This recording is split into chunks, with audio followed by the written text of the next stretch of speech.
Salam semangat, bertemu kembali dengan Ibu Herlin Ginting dalam video pembelajaran matematika tentang perkalian dan pembagian bilangan bulat. Nah, perkalian bilangan bulat, kita lihat konsep yang perlu dipahami tentang simbol positif dan simbol negatif. Nah, jika positif dikalikan dengan negatif, maka hasilnya negatif. Jika negatif dikalikan dengan positif, maka hasilnya negatif. Nah, anak-anak sekalian, kamu perlu ingat satu saja.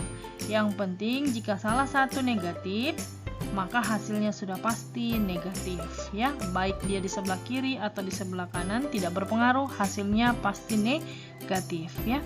Jadi sekali lagi, jika salah satu bersimbol negatif, maka hasil perkaliannya sudah pasti negatif. Itu satu yang perlu dipahami. Yang kedua, jika negatif dikalikan dengan negatif, maka dia akan menjadi positif. Nah, yang perlu kamu pahami pada konsep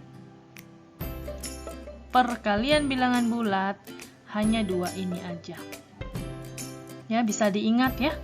Nah, jika yang satu ini positif dikali positif sama dengan positif, nah ini kamu tentunya sudah tahu ya, karena ini sudah dari kelas 1 sampai kelas 5 pelajaran kita sudah seperti itu. Jadi yang perlu dihafal itu hanya yang 3 ini. Jadi yang 3 ini dikecilkan lagi menjadi 2, ya. Jadi konsep yang pertama yang mana? Konsep yang pertama, jika salah satu ada bernilai negatif, maka hasilnya sudah pasti negatif jika dikalikan. Ya, yang kedua, jika kedua-duanya negatif dikalikan, maka hasilnya akan menjadi positif. Oke, paham ya? Kita lihat untuk pembagian.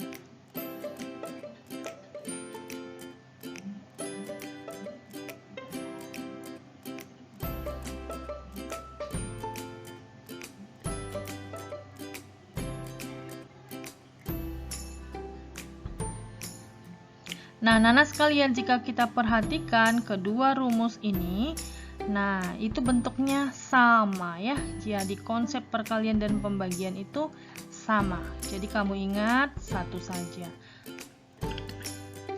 Ya, kalau salah satu tanda ada yang negatif, jika dibagikan juga hasilnya akan negatif. Kalau negatif dibagi negatif, maka hasilnya juga akan menjadi positif. Jadi kedua konsep ini sama. Oke?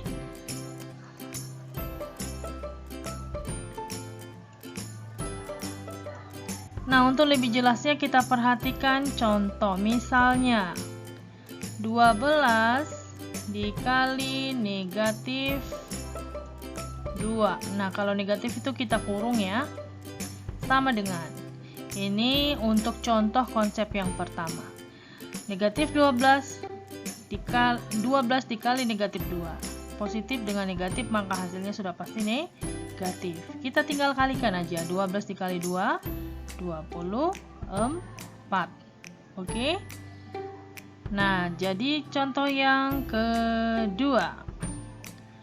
Negatif 2 dikali negatif dikali positif. Oke, positif ya. Ibu hapus ya. Dikali positif.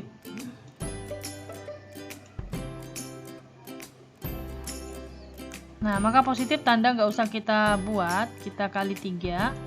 Nah, ini kan ada salah satu negatif, maka hasilnya sudah pasti negatif. 2 dikali 3, 6.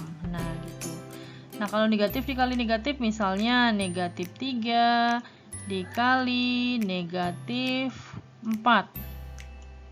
Ya, maka sama dengan negatif kali negatif itu sudah pasti positif, ya. Jadi, tinggal 3 dikali 4, 12. Oke. Nah, kalau yang ini tidak usah dikasih contoh ya. Yang di bawah karena sudah paham, sudah biasa kan? Nah, kita lihat contoh untuk pembagian. Positif dibagi negatif. Contohnya seperti apa? Misalnya 12 dibagi dengan negatif 3. Ya, ini ada negatif salah satu, maka hasilnya sudah pasti negatif. 12 dibagi 3, 4. Maka hasilnya negatif 4. Seperti itu. Nah, ini contoh nomor 2. Kita lihat lagi contoh nomor 2. Negatif dibagi positif. Ya, negatifnya di atas ya. Negatif 20 misalnya. Dibagi 4. Ya. 20 dibagi 4, 5. Ada negatif salah satunya, maka hasilnya negatif 5. Seperti itu ya. Nah, anak-anak sekalian, tanda per itu artinya bagi ya. Jadi bagi itu tandanya bisa titik 2, bisa juga per. Ini artinya dibagi. Kalau dikali, dia boleh tanda silang, boleh tanda kurung, boleh titik. Ya, titik itu juga kalau di matematika artinya dikali. Oke. Nah, kita lihat contoh yang nomor 3 yang ini. Negatif dikali negatif.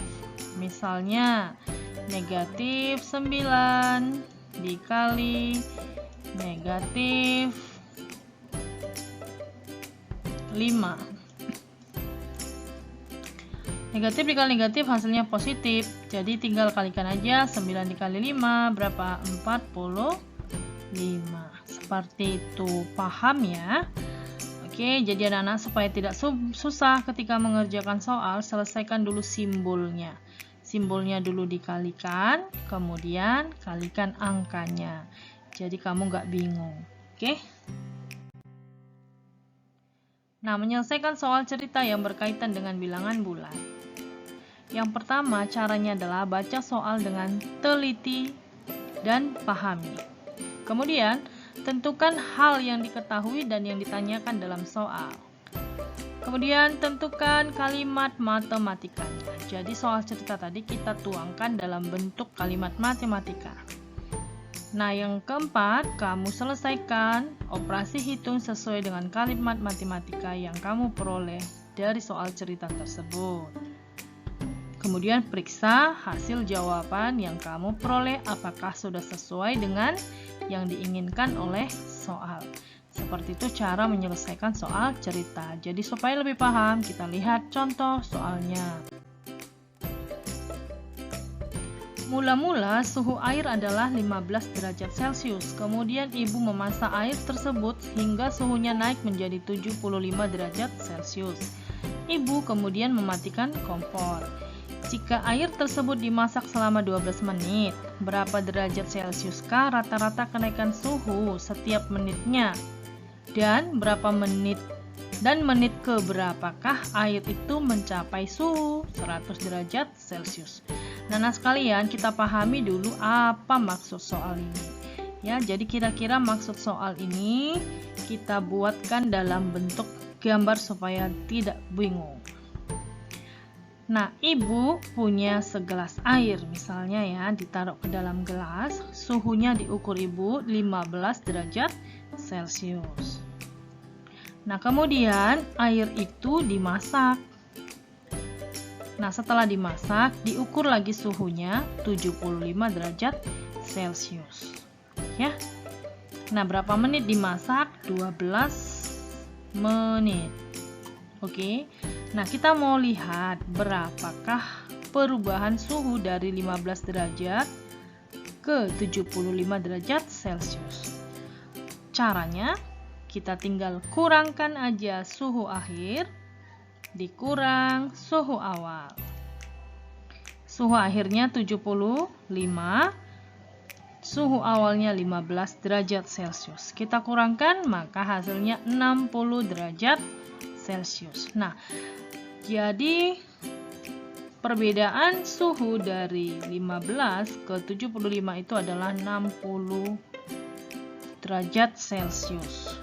60 derajat Celcius ini diperoleh selama 12 menit. Nah, kita mau cari berapa kenaikan suhu setiap menitnya. Maka 60 derajat Celcius itu tadi kita bagikan dengan 12 menit.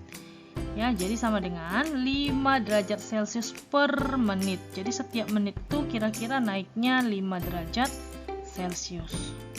Paham ya? Selesai pertanyaan yang pertama. Sekarang kita mau cari pertanyaan yang kedua. Menit keberapakah air itu akan mencapai suhu 100 derajat Celcius? Nah, gampang saja, berarti kita tinggal bagikannya. 100 derajat Celcius kita bagikan dengan per menitnya.